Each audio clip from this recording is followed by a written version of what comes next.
आज हम contract costing का टॉपिक स्टार्ट करेंगे। सबसे पहले हम लोगों ने जॉब कॉस्टिंग का टॉपिक किया था, उसके बाद बैच कॉस्टिंग का, and right now we will discuss the topic of contract costing. Okay, सब फर्स्ट ऑफ ऑल हम लोग क्लियर करते हैं कि what do you mean by contract. कहता है it is that form of specific order costing in which work is undertaken according to customer requirements and each order is of long duration। मतलब यहाँ पे भी हम लोगों ने जो काम करना है वो कस्टमर के अकॉर्डिंगली करना है कि जो कस्टमर की रिक्वायरमेंट्स है उसके अकॉर्डिंगली, बट जो भी काम होगा वो लॉन्ग ड्यूरेशन का होगा। उस दिन भी मैंने आपको ये बात क्लियर की थी कि जॉब कॉस्टिंग और कॉन्ट्रैक्ट कॉस्टिंग में बस एक ही मेन डिफरेंस आ जाता है कि वहां पे जो भी काम होगा वो शॉर्ट टर्म नेचर होगा, यहाँ पे जो भी काम होगा लॉन्ग टर्म नेचर होगा। ओके, नेक्स्ट एक और फीचर है इसका, work is generally construction in nature. मतलब जो भी काम होगा वो कंस्ट्रक्शन नेचर होगा, लाइक कोई बिल्डिंग बनानी होगी, जैसे एक्टिविटीज इसमें कौन कौन सी कवर हो जाती है, construction of plants, bridge, roads, dams, ships, buildings etcetera. Okay, then उसके बाद यहाँ से हमें ये बात क्लियर हो जाती है कि जो भी हमें कोई स्पेसिफिक ऑर्डर मिलता है, कोई लॉन्ग ड्यूरेशन नेचर, जैसे कोई 1 साल का, 2 साल का, 4 साल में कोई काम होना है, तो वो हमारे लिए कॉन्ट्रैक्ट होता है। ओके, नेक्स्ट हम लोग क्लियर करते हैं कि comparison of job and contract costing, कि दोनों का कंपैरिजन कैसे है, कैसे हमें पता चल जाता है कि ये वाली चीज जॉब कॉस्टिंग को है, ये चीज कॉन्ट्रैक्ट कॉस्टिंग में। First size, first of all अगर मैं बात करूं तो जो जॉब का साइज होगा वो स्मॉल होगा एंड कॉन्ट्रैक्ट का साइज हमेशा लार्ज होगा। सेकंड है हमारे पास प्लेस ऑफ वर्क। जॉब में जो भी काम होगा वो इन वर्कशॉप हो जाएगा, लेकिन कॉन्ट्रैक्ट में जो भी काम होगा वो एट द साइट होगा। जैसे यहाँ पे बिल्डिंग बनानी है वहां पे, यहाँ पे प्लांट बनाना वहां पे, जहाँ पे ब्रिज होना वहां पे। Okay, next time of completion, यहाँ पे कंप्लीशन का जो टाइम होगा वो लॉन्ग होगा और जॉब जॉब में शॉर्ट होगा और कॉन्ट्रैक्ट में लॉन्ग टाइम होगा। नेक्स्ट पेमेंट ऑफ प्राइस, यहाँ पे क्या होता है कि जो जॉब का प्राइस होता है वो कब मिलता है, जब हम लोग उस काम को खत्म कर देते हैं एट द टाइम हमें सारे पैसे इकट्ठे मिल जाते हैं। लेकिन कॉन्ट्रैक्ट आपको पता लॉन्ग इन नेचर होता है, लॉन्ग टर्म नेचर होता है, तो इसमें प्राइस हमें इंस्टॉलमेंट्स में मिलता है। मतलब जैसे जैसे हमारा काम जितना, अब बात आती है कि जो हमें इंस्टॉलमेंट्स मिलेंगी किसके अकॉर्डिंगली मिलेंगी, वो वर्क कंप्लीशन के अकॉर्डिंगली मिलेंगी कि कितना काम हमने कर लिया है उसके अकॉर्डिंगली हमें पैसे मिल जाएंगे। नेक्स्ट इन्वेस्टमेंट, यहाँ पे जो जॉब में इन्वेस्टमेंट होती है वो एक्चुअली ज्यादा हो जाती है। कैसे, क्यों? क्योंकि स्टार्टिंग पे हमें काफी सारी एसेट्स की जरूरत होती है। ठीक है, next nature of expenses, job में जो एक्सपेंसेस होते हैं वो बोथ मे बी डायरेक्ट और इनडायरेक्ट, बट कॉन्ट्रैक्ट कॉस्टिंग में जितने एक्सपेंसेस होंगे मोस्टली डायरेक्ट इन नेचर होंगे। क्यों? क्योंकि उसमें जो भी खर्चा होना वो डायरेक्ट कॉन्ट्रैक्ट पे होना है, एक स्पेसिफिक काम के लिए, तो सारे डायरेक्ट इन नेचर होंगे। मतलब हर काम का कोई ना कोई डायरेक्ट कॉन्ट्रैक्ट के साथ रोल होगा। नेक्स्ट है ट्रांसफर ऑफ प्रॉफिट। यहाँ पे क्या होता है कि जॉब में खत्म, जब जॉब खत्म होती है तो हम एंटायर सारे प्रॉफिट्स को किसमें डाल देते हैं, अपने प्रॉफिट एंड लॉस अकाउंट में। ठीक है, और लेकिन अगर मैं बात करूं यहाँ पे कॉन्ट्रैक्ट कॉस्टिंग की, तो जो अनकंप्लीटेड कॉन्ट्रैक्ट होंगे, जैसे फॉर एक एग्जांपल ले लेते हैं कि 2016-17 है, ये फाइनेंशियल ईयर हमारे पास। आपको पता है जो जॉब होगी वो तो इसके बीच ही खत्म हो जाएगी क्योंकि शॉर्ट ड्यूरेशन इन नेचर है ना। अब यहाँ मैं बात करूं तो वो आ जाती है, कॉन्ट्रैक्ट की बात करूं अगर तो वो 16-17 मान लो वो कॉन्ट्रैक्ट होना जाके खत्म 17 के अप्रैल में। ठीक है, तो हमारा साल कब तक चल रहा है, 17 के मार्च तक। तो हम लोग क्या करेंगे, तब तक जितना प्रॉफिट हुआ है हमें, जितना हमारा काम हो गया उसके अकॉर्डिंगली जो प्रॉफिट हुआ होगा उसको हम ट्रांसफर कर देंगे अपने रेगुलर जो प्रॉफिट एंड लॉस अकाउंट हमारा बनना उसमें, बाकी को as a reserve, work in progress reserve बना के रख देंगे साइड पे, क्योंकि अभी उसके बारे में हम लोग कंफर्म नहीं है कि हमें वो प्रॉफिट होगा कि नहीं होगा। ठीक है, ओके। अब यहाँ पे हम लोग ये वाला टॉपिक डिस्कस करेंगे, recording of value and profit on the contract, कि हमने जो प्रॉफिट है अपना उसको कैसे रिकॉर्ड करना है, जो कॉन्ट्रैक्ट की वैल्यू उसको कैसे रिकॉर्ड करना है। फर्स्ट ऑफ ऑल मैं दो टर्म्स आपको क्लियर कर दूं, कॉन्ट्रैक्टर और कॉन्ट्रैक्टी। देखो भाई, कॉन्ट्रैक्टर वो बंदा होता है जिसको काम मिला है, कॉन्ट्रैक्टी जो उसको काम दे रहा है। फॉर एग्जाम्पल अगर मैं अपने अमृतसर पठानकोट हाईवे की बात करूं, और रोहनदीप एंड कंपनी है जिसको वो कॉन्ट्रैक्ट है, जिसके पास उसे रोड की मेंटेनेंस का सारा है, तो वो कॉन्ट्रैक्टर है वहां पे। ठीक है, एंड कॉन्ट्रैक्टी कौन है, गवर्नमेंट, क्योंकि गवर्नमेंट ने उसको अलाउ किया है मतलब रोड बनाने के लिए। अगर मैं यहाँ पे बात करूं, एक एग्जांपल के थ्रू मैं आपको क्लियर करूंगा, सर्टिफिकेशन ऑफ वर्क डन। अब आपको पता है कि ये काम लॉन्ग ड्यूरेशन होते हैं। ठीक है, जैसे 1-2 साल, 3 साल, 4 साल, ऐसे काम नहीं खत्म हो जाता, काफी टाइम लग जाता है मतलब कॉन्ट्रैक्ट को खत्म होने के लिए। तो जब कॉन्ट्रैक्टी ने कॉन्ट्रैक्टर को पैसे देने हैं तो उसने ऐसे नहीं पैसे दे देने, उसने पहले ये भी पता करना है कि कितना काम हुआ है, फिर वो क्या करेगा, उसको सर्टिफाई करेगा काम को कि काम सही हुआ कि नहीं हुआ। वो सर्टिफाई खुद तो करेगा नहीं, वो क्या करेगा, सर्वेयर को भेजेगा। ठीक है, सर्वेयर को भेजेगा, वो बंदा देखेगा आके कि कितना काम हुआ है और क्या सिस्टम है। एक एग्जांपल के थ्रू मैं आपको सारा ये सिस्टम क्लियर कर देता हूं कि यहाँ पे क्या सिस्टम है और कैसे क्या होता है। मान लो एक कॉन्ट्रैक्टर है, यहाँ पे बी कॉन्ट्रैक्टी है, मतलब बी ने कॉन्ट्रैक्ट दिया ए को, कॉन्ट्रैक्ट का प्राइस था 5 लाख। ठीक है, आज अब तक जो ए ने काम किया है वो 3 लाख का किया। कितना, 3 लाख का। अगर मैं मतलब इसको मैं कह सकता हूं कि वर्क डन। अब हमारे दिमाग में क्या आता है यहाँ पे कि भाई 3 लाख का काम हो गया, बी ए को 3 लाख दे देगा। ऐसे नहीं होगा। वो क्या करेगा, बी अपने बंदे को भेजेगा, ठीक है, सर्वे करने के लिए, टू चेक कि जो 3 लाख का काम उसने किया उसमें से कितना काम प्रॉपर हो गया, कितना नहीं हो गया। मान लो work certified. Work certified means कि कितना काम सर्वेयर ने आके सर्टिफाइड कर दिया कि हाँ इतना काम ठीक है भाई, इतना काम इसने सही किया। मान लो उसने कर दिया 2.5 लाख का। एंड फिर हमारे पास वर्क अनसर्टिफाइड कितना हो गया, जिसकी सर्टिफिकेशन नहीं मिली, वो हो गया 50,000। इससे हमें ये बात एक क्लियर हो जाती है कि work done is equal to work certified plus work uncertified. Okay, दोनों को मिला के, मतलब काम उसने 3 लाख का कर दिया भाई। ये नहीं कि बी उसको 3 लाख ऑन द स्पॉट पे कर देगा, पहले वो अपने बंदे को भेजेगा, चेक करवाएगा कि कितना काम सही तरीके से हुआ। उसने क्या कि हाँ 2.5 लाख का काम सही है, 50,000 का जो काम है वो अनसर्टिफाइड है, मतलब अभी उसमें कमी बेशी है, कोई वो करवाना है उसको दोबारा से। ठीक है, अब बात ये है कि अब बात हमारे दिमाग में आएगी भाई इसको 2.5 लाख मिल जाएगा, ये भी नहीं मिलेगा। कैसे, अगर यहाँ पे बी ए को 2.5 लाख दे दे, जितना काम उसने कर दिया उतने पैसे, तो ये बंदा तो कहीं कभी भी काम छोड़ के जा सकता है।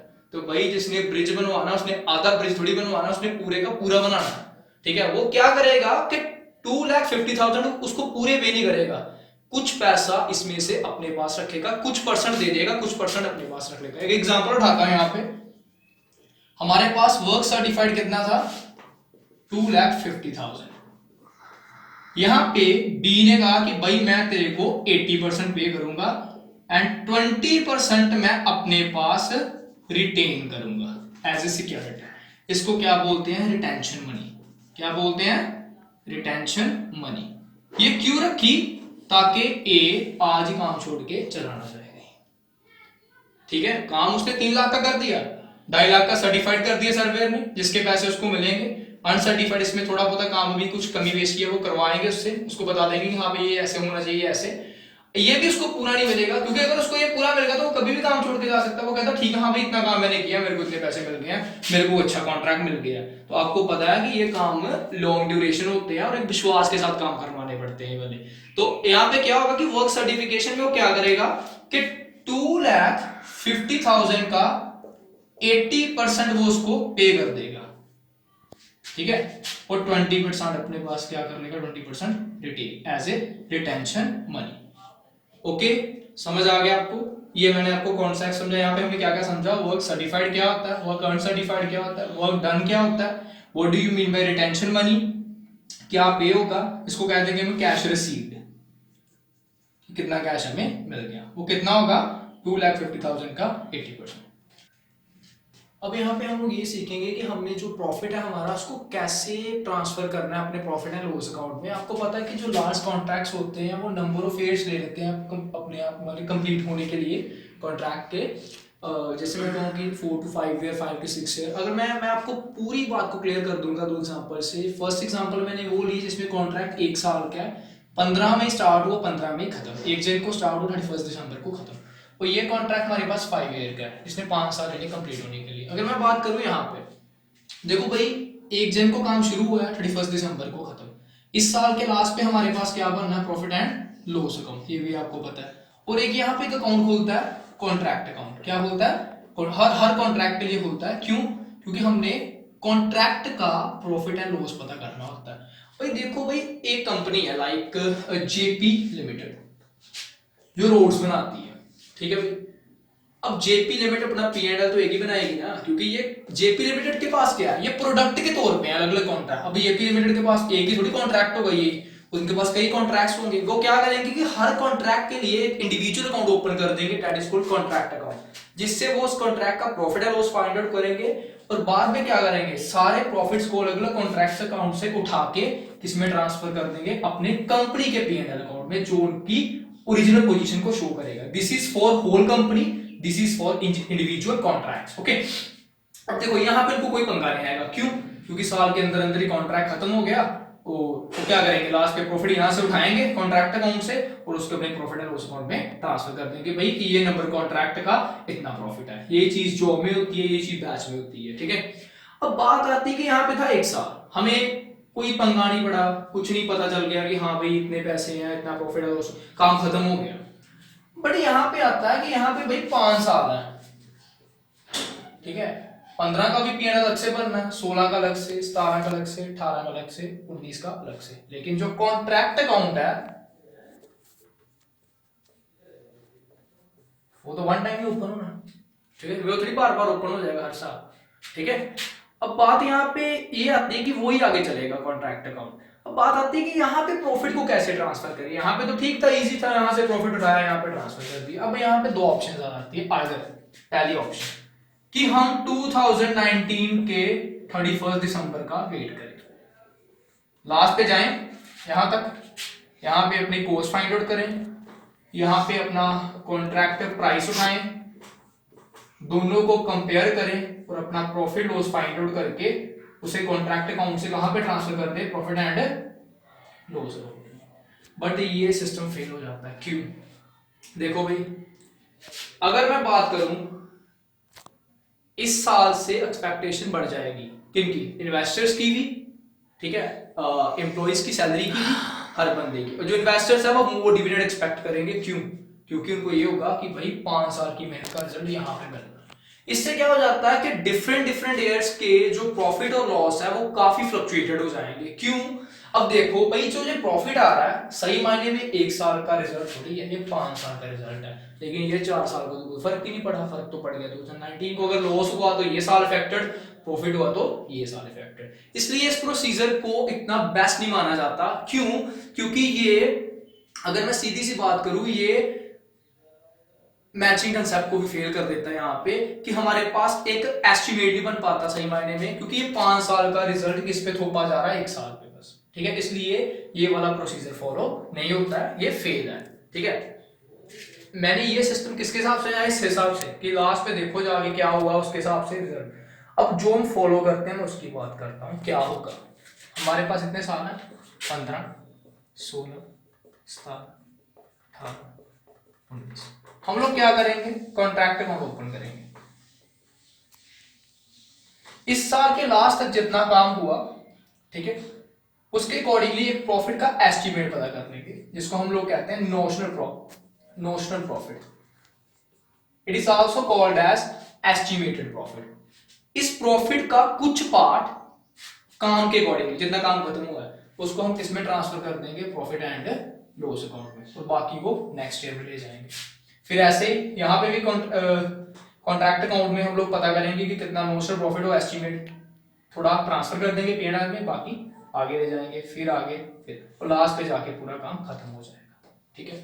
मतलब हम लोग यहाँ पे क्या कर रहे हैं कि हर साल को कुछ ना कुछ इंपॉर्टेंस दे रहे हैं, मगर हर साल अपने एस्टिमेटेड प्रॉफिट, जो हमारा एस्टिमेट बन रहा है, उसका कुछ पार्ट हम लोग P&L में ट्रांसफर कर रहे हैं। अब बात आती है कि कितना पार्ट और कब ट्रांसफर करना और कैसे करना है, वो नेक्स्ट मैं आपको समझा रहा हूं कि कैसे करना है। ये बात आपको समझ आ गई। इसमें क्या हो रहा है कि हम हर साल को इंपॉर्टेंस देके चल रहे हैं, लेकिन पहले में क्या था, हमने सारी इंपॉर्टेंस किसको दे दी, 2019 को। लेकिन यहाँ पे हम लोग क्या कर, यहाँ पे क्या होगा कि हर साल का प्रॉफिट फ्लक्चुएटेड नहीं होगा, क्यों? यहाँ पे भी कुछ प्रॉफिट आएगा, यहाँ पे भी कुछ आएगा, मतलब काम के कंप्लीशन के अकॉर्डिंगली कुछ ना कुछ प्रॉफिट हर साल को मिल जाएगा। एंड कोई भी साल हद से ज्यादा प्रॉफिट या हद से ज्यादा लॉस शो नहीं करेगा। दैट्स द रीजन कि क्यों हम लोग अपनी एस्टिमेटेड प्रॉफिट, जिसको हम नोशनल प्रॉफिट भी कहते हैं, उसका कुछ पार्ट हम लोग इसमें ट्रांसफर करते हैं P&L में, ताकि जो 5 साल है वो अपनी अपनी परफॉर्मेंस शो अलग से करें, ओके। अब हम इसमें ये सीखेंगे कि हमने अपने नोशनल प्रॉफिट का कितना पार्ट कब और कैसे ट्रांसफर करना। कहता है it is necessary a reasonable proportion of the notional profit on uncompleted contract depending upon the completion stage should be transfer to the P&L each year. कहता है ये जरूरी हो जाता है कि हर साल आप अपने नोशनल प्रॉफिट का कुछ पार्ट किस में ट्रांसफर करें, P&L में। ठीक है, पर किस पे डिपेंड करेगा वो चीज, कंप्लीशन स्टेज पे, कि कितना काम कंप्लीट हो गया है। ठीक है, अनकम्प्लीट अकाउंट, क्योंकि जो जो कॉन्ट्रैक्ट कंप्लीट ही हो जाए फिर उसका तो उसी साल से प्रॉफिट चला जाना है। ये रूल्स कहाँ पे हेल्पफुल है, जो कॉन्ट्रैक्ट्स एक से ज्यादा साल के लिए चलते हैं वहां पे। तो ये बात आ रही है कि हमने हर साल अपने नोशनल प्रॉफिट का कुछ पार्ट, मतलब नोशनल प्रॉफिट मींस के अपने एस्टिमेटेड प्रॉफिट का कुछ पार्ट कहाँ पे ट्रांसफर कर देना है, प्रॉफिट एंड लॉस अकाउंट में। डिपेंडिंग अपॉन द बात आती है कि कंप्लीशन स्टेज कैसे फाइंड आउट होगी। उसका फॉर्मूला है वर्क सर्टिफाइड, कितना काम सर्टिफाइड हो गया, कितना कॉन्ट्रैक्ट का प्राइस है मल्टीप्लाई बाय 100। ये आपको कुछ परसेंटेज बता देगा कि उस परसेंटेज के बेस पे ये हम लोग डिटरमिन करेंगे कि नोशनल प्रॉफिट का कितना part profit and loss account में उस साल जाएगा। जैसे पहला, अगर आपकी कंप्लीशन स्टेज 25% मतलब 1/4 या उससे कम है, तो आपको अपने नोशनल प्रॉफिट का कोई भी पार्ट P&L में ट्रांसफर करने की जरूरत नहीं है। मतलब उस साल प्रॉफिट का कोई भी पार्ट अपने नोशनल, अपने एस्टिमेटेड प्रॉफिट का कोई भी पार्ट P&L में नहीं जाएगा, बिकॉज क्यों, वर्क अभी स्टार्ट ही हुआ है। ठीक है, we have not estimate proper estimate. Next number 2, अगर आपकी कंप्लीशन स्टेज 25% से ज्यादा है बट 50% से कम है, तो आपको अपने नोशनल प्रॉफिट का 1/3 into cash received upon work certified, जे इस फॉर्मूले से जो भी आंसर आएगा वो आप किस में ट्रांसफर कर दोगे, P&L में। और बाकी जो रिमेनिंग बच जाएगा वो कहां पे रह जाएगा, वर्क इन प्रोग्रेस रिजर्व के तौर पे, क्योंकि काम अभी चल रहा है आगे। ठीक है, नेक्स्ट, अगर आपकी कंप्लीशन स्टेज उस साल 50% और 90% के बीच में है, मतलब 50 to 90 के बीच में, मतलब 90% आल्सो कवर्ड, इतने में है, तो आप अपने notional profit into 2/3 into cash receivable works, कितना पार्ट प्रॉफिट, नोशनल प्रॉफिट का कहां पे ट्रांसफर कर दोगे, P&L में, बाकी उस साल के P&L में, बाकी रिजर्व के तौर पे रख दोगे। अगर आपकी कंप्लीशन स्टेज 91% और 99 के बीच में है, दोनों के बीच में, तो आपका ये वाला फॉर्मूला यूज होगा। ठीक है, यहां पे भी आप क्या करोगे, नोशनल प्रॉफिट का कुछ पार्ट कहां पे ट्रांसफर कर दोगे, उस साल के P&L अकाउंट में, बाकी वर्क इन प्रोग्रेस रिजर्व। अगर आपकी कंप्लीशन स्टेज हो जाती है 100%, सारे का सारा नोशनल जो भी एस्टिमेटेड प्रॉफिट होगा सारा कहां पे चले जाएगा, P&L में। No need to made work in progress reserve because whole work is completed, सारा काम हो चुका है, कॉन्ट्रैक्ट खत्म हो चुका है। ठीक है, मींस कि ये इसलिए ट्रांसफर करने हैं ताकि फ्लक्चुएशंस ना रहे, मतलब ये ना हो कि कोई जिस साल काम खत्म हो वो ज्यादा प्रॉफिट दिखाए, बाकी 4 सालों का कोई रिजल्ट ही नहीं है। मतलब हम हर साल में कुछ ना कुछ शो करना चाहेंगे ताकि कंपनी के प्रॉफिट्स एकदम से फ्लक्चुएट ना हो जाए, एकदम से बिल्कुल लॉसेस पे शो ना कर दें। मतलब हर साल हम अपनी कंप्लीशन स्टेज के अकॉर्डिंगली उस साल अपने कुछ एस्टिमेटेड प्रॉफिट का कुछ पार्ट किसको दे देंगे, उस साल के P&L में, कि हमें इस साल इतना प्रॉफिट हो। It is just an estimate, not a reality, surety नहीं है, बट हमें करना पड़ना है। ठीक है, तो ये चीजें यहाँ पे कल हम लोग एग्जांपल करेंगे तो आपको इससे ज्यादा क्लैरिटी हो जाएगी। Okay, thank you.